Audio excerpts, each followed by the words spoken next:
Hi. If Israel is justified in killing civilians because of the acts of terror committed by Hamas, why isn't Hamas justified in doing what it did? Because Israel is keeping 13,000 children. It has tried them in military courts.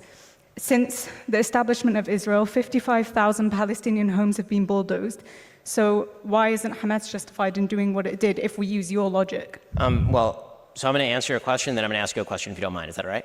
So so my answer is that Israel would not be justified in killing Palestinian civilians because of the actions of terrorists. Israel would be justified in attempting to kill terrorists, and civilian casualties are a cost of war.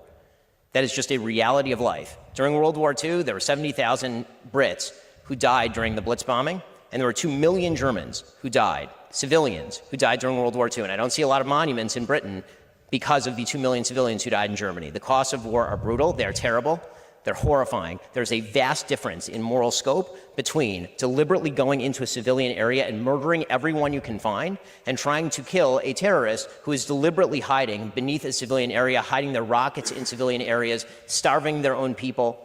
There is a vast difference. Okay, so now I get to ask my question, if you don't mind. So my question is, do you believe that there is a moral difference between Hamas going into, for example, Kfar Aza and murdering entire families, and Israel attempting to target terrorists and accidentally hitting civilians? Israel is effectively doing the same because Gaza is the most densely populated region in the world. There are 15,000 people per square mile. So does Hamas get immunity because they're there? So Hamas gets immunity. So Israel has killed 3,500 children in the past 3 weeks. That's more children. That's more children than have died in conflicts around the world in each of the last 4 years. So just to be clear, your logic is that if you're a terrorist group located in a densely populated community and you hide behind civilians, you are now immune. Where are the children meant to go? So you're immune. Okay. That's a violation of the Geneva Conventions, but okay. You're now immune. Your logic is that if you're a Hamas terrorist... Sorry, since 2005, 23 out of every 24 conflict deaths have been Palestinian. I don't see any moral equivalency there. It's clearly unjust what the IDF has been doing to the Palestinians because there's a vast disparity between the number of Palestinians being killed and the number of Israelis. I mean, I would certainly hope that Israel is killing more Hamas members. This isn't a conflict. This isn't a conflict. This is one-sided ethnic cleansing. So, again, I'm just asking you, if based on the numbers, more Germans died than Brits in World War II, did that mean that the British were wrong in World War II? Because they did. Many more Germans died than Brits. Based on the numbers, does that mean that Britain was wrong in World War II? Britain wasn't bombing civilians. Boom. There's a clear difference. You should talk to the people in Dresden, but you can't because they're dead. There's a clear difference. Well, I agree. Oh. He ended her right there in one sentence. You should talk to the people in Dresden, but you can't because they're dead. Oh my God. Brilliant move, Ben Shapiro. That was the best comeback of the night. He went on to continue destroying these pro-Hamas links. We're going to continue in a second, but just that comeback was incredible. And that there were edits all over the place. We cut it here. We had a few edits. It was obvious that Britain bombed civilians in World War II.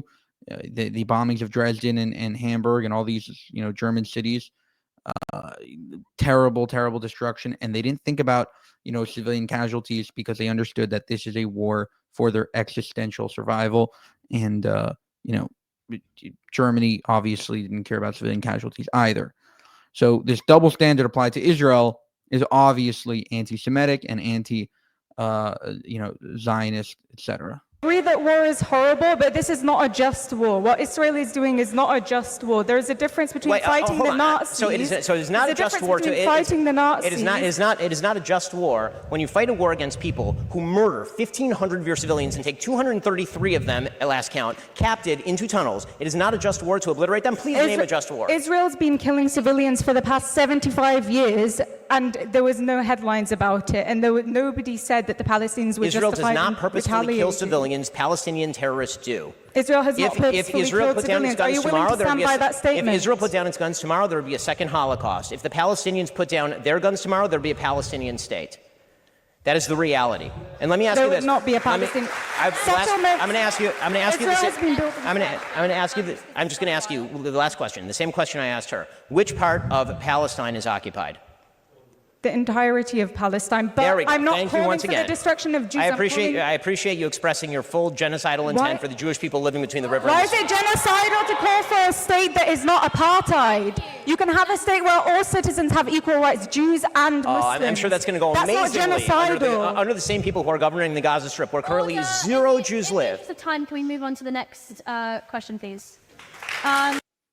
Again, brilliant job by Ben Shapiro. I think that a lot of these students have this, ideal view of the world where everything is fear and everyone is just looking for everything to be good. And that therefore they overlook the fact that Hamas and the Palestinians are not in a partner to peace. They're not looking for a two-state solution. They're looking for a one-state solution. Now, possibly there are Palestinians out there that would take a two-state solution, but mostly that's because they only want a stepping stone to eventually kick out all of the Jews. So again, there's no partner to peace. Therefore, Israel has to hold on to the entirety of the land.